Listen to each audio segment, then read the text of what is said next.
Okay guys, I thought I'd make a quick video on how to find a good phone holder when you want to do off-road riding, whether it be a mountain bike, a dirt bike, anything where it's going to be really bumpy and kind of violent. So here's two units that I just picked up and I've been kind of testing, figuring out if they're going to work or not. In my opinion, they're probably not going to work for me, but I'm just going to give you a couple quick pointers on what I learned on these things that you're probably trying to figure out as well if you're shopping for one of these. I may go with a helmet mount one next, but let me just go through one of these at a time. This one happened to be this particular brand that I got on Amazon. I'll put a link down below.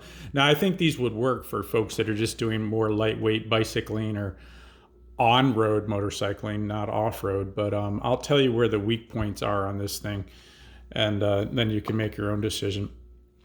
Right off the bat, the weak point on this thing was this pivot collar. This collar is fairly wimpy in that even if you were to tighten it up pretty tight, it felt like if you were to hit a bump, possibly that it would move, even though it was, tight, so real tight before you get to the point of breaking the collar. So let's say even if you're on the road with a street bike and you hit a bump, I feel like you could possibly, hit a railroad track, you just would bounce this thing out of position, or winds if you didn't have a windshield blocking this. So that was kind of a weak point. The mechanism, I'm not a big fan of these collars that can just pop open. I know they're easier to get on the bike's handlebars right away, that you can just kind of lock it into this position and then tighten this down. But it also leaves you open for a little bit of failure there if this happened to just snap. And it's kind of a bit lightweight plastic. I don't know. I think this would work okay, like I said, for on-road bicycling and on-road street biking. But the pinch mechanism's pretty decent. Pretty tight, and it's got these rubber pads that are pretty good. This rubber, it comes with two other ones, these red and green ones.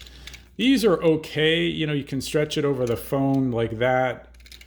And these, they say they're silicone. This rubber feels okay. But obviously if the phone was in a different position, it's harder to operate some of the buttons on this side. And if it was on the back side, I've noticed that it was getting in the way of the camera when you put that on there. So, depending upon how you set your phone up, those bands were obviously covering the lens when you stretched it over that. And I had to kind of pull it one side or the other to get the camera exposed properly without having a shadow in the way. So those are, I definitely want to buy a phone holder that has this foolproof way of keeping it on if this happens to break. Now, remember, the weak point being here, this little rubber strap thing thus far is not going to protect me from that. So let's just say what I feel this weak point, I guess this can break, some people have mentioned, but if this happens to just pop out, obviously this little rubber spider web doesn't help me. This thing flies away. So I definitely recommend tethers. Some of them come with tethers, or you can make your own. I'm sure you have straps around the house or anything. And on this particular phone, I could thread it through just the case right here and put a tether on it, thread that through and loop it. So those are some things to consider on this particular bicycle phone holder by this company here, Mongura or something like that. Mongura. So I'm not going to keep this particular one. It's a little too wimpy, definitely for off-road and mountain biking. So let me go on to the next one. And the other thing was the pivot thing couldn't quite get the angle depending upon how you could get it on your bars to allow you to film going down the road. So you pinch this on your bars, obviously you think you can change all the angles, but you can't. There's not a lot of pivot room there. Okay, so that one I've crossed off my list. It may work for you, but it didn't produce the best angles. Now this is one of those chest jobs that you put over your head, and I'm gonna be riding with armor on, so the suspenders thing seems like a good idea. The only issue I'm seeing with this thing is I did put it on and I was riding around on it. Now, when you're leaning over a bike, your body tends to be in this angled position. So now the camera was pointing down towards the earth too much because your camera was, let me get this one out of here and unsnap it from here. So it goes into here say for example, this had a pretty good tighten down mechanism. I like that screw down mechanism. I didn't have the safety thing, but it did come with that tether that I showed you. Came with this tether, which I would recommend putting on there. So say I thread this through and tether this, and I put this over my neck, that's a good secondary backup safety, so you know your phone's never going to hit the ground. The tether in this particular one, I forgot to mention the brand. It came in this package. It was called this King. And the tether, I wasn't a huge fan of. I'll just sidetrack onto that real quick. This little button mechanism was kind of a pain to use. It was just like opposing forces. So this quick release thing was crappy, I thought, and it only goes on one way. You can't put it on this way. It fails that way, so it only snaps on this way. Now, here's what I thought was crappy. So if your phone happened to fall and jerk on it, if it jerked at the right angle, this thing just popped off anyway. I don't see the need to have this quick release thing. You probably have another one of these at home from something else you bought that you could use that might be better than this. But this button just kind of sucks. So I don't like that thing, but I don't think you need the quick release button. If this little thing was just permanently attached to this, that would be fine, because so what, you have to unloop it, you know. So anyway, that tether thing I thought kind of was weak in this King brand.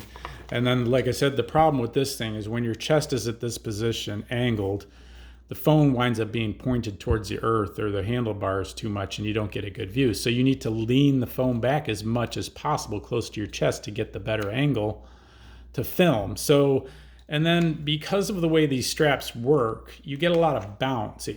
These are going up over your shoulders, these vertical ones I have here, and then you get a lot of bounce. So off your chest, the phone tends to kind of do a lot of this. And so it's not real stable. The way it hangs out on this bar, I mean, these things are okay, but it's just, you can turn this around and, you know, you can have it pointing inward. If I took the phone off, you could have that pointing inward and improve the angle of that leverage, but then you can't teeter it back enough to get off your chest to improve the view if you're sitting at an angle riding a mountain bike, you know, how you're leaned over the bars, or a motorcycle, a dirt bike. You know, this tightens up okay so that this can pivot up and down, and when you're using the thing and you want to look at your phone, say for example, and see what's on the screen, you can, you know, you can loosen that lower screw, not this one, but you can loosen this lower screw and flop it down, look at your phone, control your phone, and then flop it back up and tighten the screw. Now it's going to be trial and error to get your view and see what you're seeing, you know, in terms of, okay, let me flop it down, see what I saw, play the last little video, flop it back up. Is it at the right angle to my chest? And is it bouncing too much? I think I'm going to return this one too. I don't like the bounce. I don't like the angle, that you can't get enough angle on it unless you spin that thing outward like I showed you. Turn it around like this, and then you can get a little bit more angle to get a better view.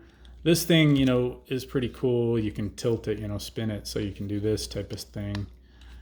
And the mechanisms seem okay, but I don't think it's going to work for me in terms of the bounce with off-road riding, and the angle of view is not versatile enough. Now this comes with a quick release clip here. It's not the super easiest thing to use. You got to really pinch it to get it off. I don't know why you would really even need to, but you can slide that out. And it came with this other one. I don't really know the difference between the two. I think they're the same angles and everything. And I guess, yeah, you just shove it in like this and it kind of clicks in there. But I don't think I'm going to keep this one either. I think I'm going to try a helmet mount. These things are goofy. I mean, they're so cheap, as you know, that unless you go maybe buy a $70, $80, $90 one, it might be better. And I may wind up having to do that for off-road use because these are just too light, all the mechanisms. I hope that helps you guys. That's 2 units that you can either try yourself, but those are my 2 cents on them. Hope that helps you guys. Take care. Please like and subscribe. I really appreciate it.